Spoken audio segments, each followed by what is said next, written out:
world headquarters of common sense. Talk Radio. What a surprise that children who are just starting out in primary school, just learning to read and write and add up, learning off for some of them basic social skills, communication skills, that they are the ones who, trapped at home, unable to see pretty much anyone but their family, have lost out the most. I mean, did we really need an academic report to tell us this? No, we didn't. And I mean, actually, it's interesting, this report, because this speaks directly to my own kids, actually, who are, well, they're now 5 and 8. They would have been 3 and 6. And you're right. Any parent could have told you what this report says, that these kids fared especially badly. Why did they fare badly? Because remote learning was a totally disingenuous, even dishonest experiment for this age of kid. I mean, all you had to do was look at any kid this age. And actually, so my youngest at the time would have been, 4? And we sat her down in front of the computer and we pulled her away from it after about a month of this, because it was very evident that not only was she learning absolutely nothing, but she was becoming really quite distressed.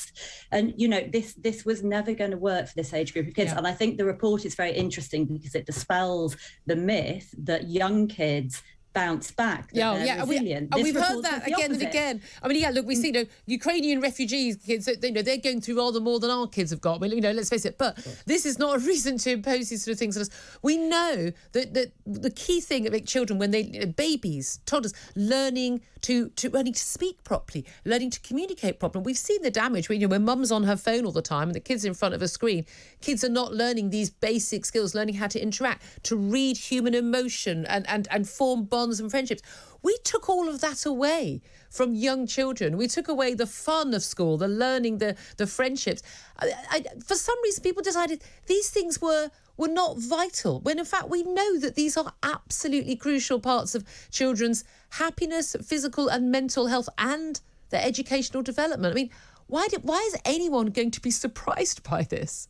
I mean, I think, Julia, all of that is right. And I think actually you've made a really important point here, because something that is driving me a little bit mad is the minimisation of what children here went through. Because you're right, it is, nothing compares to the atrocity of a war. Let's be very clear about that.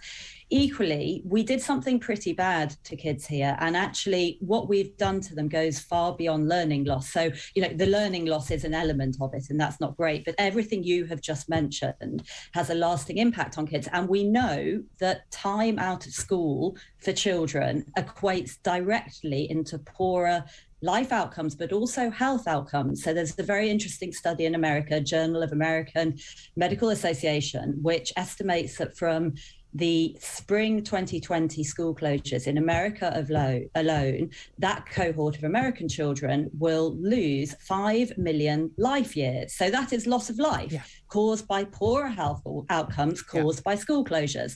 So this idea that, it was just a few months of schooling, someone said that to me on Twitter the other day, it's just a few months of schooling, what's the big deal? The children aren't being bombed. Yeah. That is very true, but neither should we minimise that what we did to the kids is going to have a lasting impact on children who were not at risk to adults, and children who were not at risk themselves.